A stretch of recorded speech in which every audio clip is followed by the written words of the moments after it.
Hello, my name is Jacob Rubio, and today I will be discussing my experience with the industry-specific tool, Realtime Landscape Architect. Throughout this presentation, I will be focusing on the main concepts that I found to be most prominent throughout the design process. The first tool that I will be discussing deals with the overall layout of Realtime Landscape Architect, which involves 3 tabs, a plan, perspective, and a walkthrough tab. The first of which is the Plan tab. This is a format we are all familiar with using after going through the other programs. And this is also the location where you can customize the design in a 2D format. Just like AutoCAD and Dynoscape, Realtime uses a layering system in order to keep the design organized even when there are many different elements to the diagram.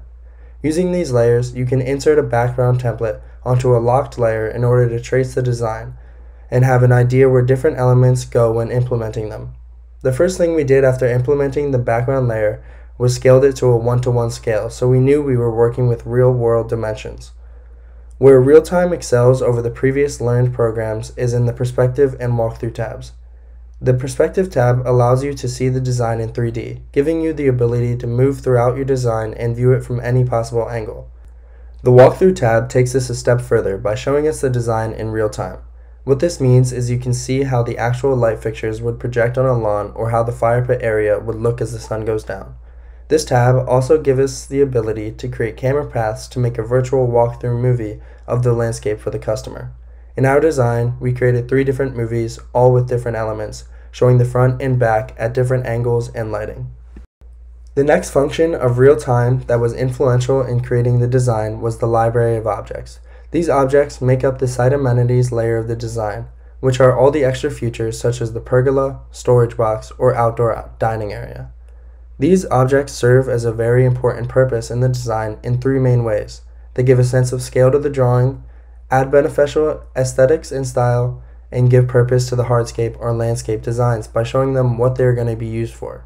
Each of these objects has the ability to be tampered with in order to show a sense of style and unity throughout the design, giving us the ability to manipulate the materials that they are composed of. Another important aspect of the design program was the object-specific tools. These were the tools such as region, patio, and house functions that really made it possible to create the bulk of the design. We used the region tools for the majority of the landscape, customizing the materials available depending on the location, whether it be lawn or mulch bed. We took advantages of the vast material options, and we also used this tool for some hardscape gravel paths and flagstone patios. We used another similar function, the patio tool, to make hardscapes such as raised beds and the fire pit. When you use this function, the desired hardscape will come out with a preset elevation of 2 inches.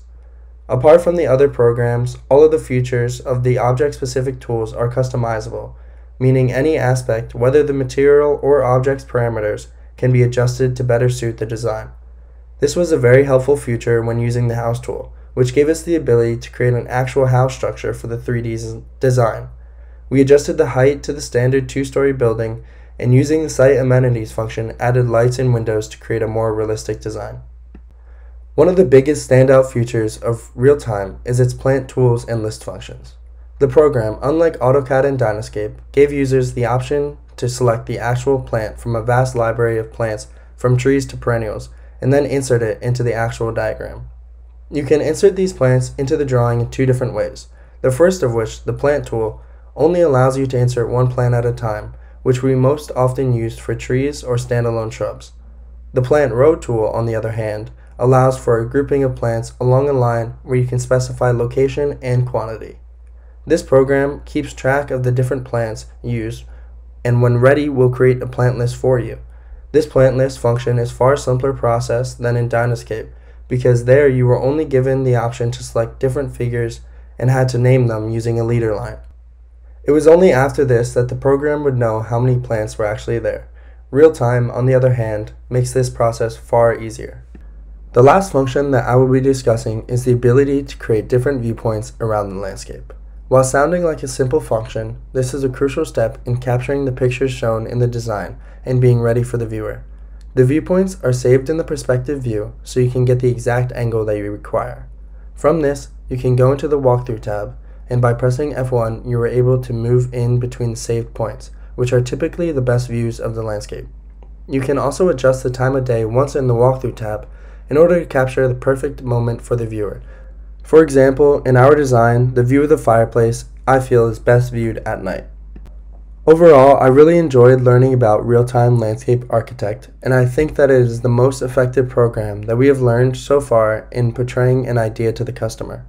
Having not worked with many programs like this before, I never thought that they could be so intricate, so I look forward to continuing to learn more about the program and the advantages that come with it.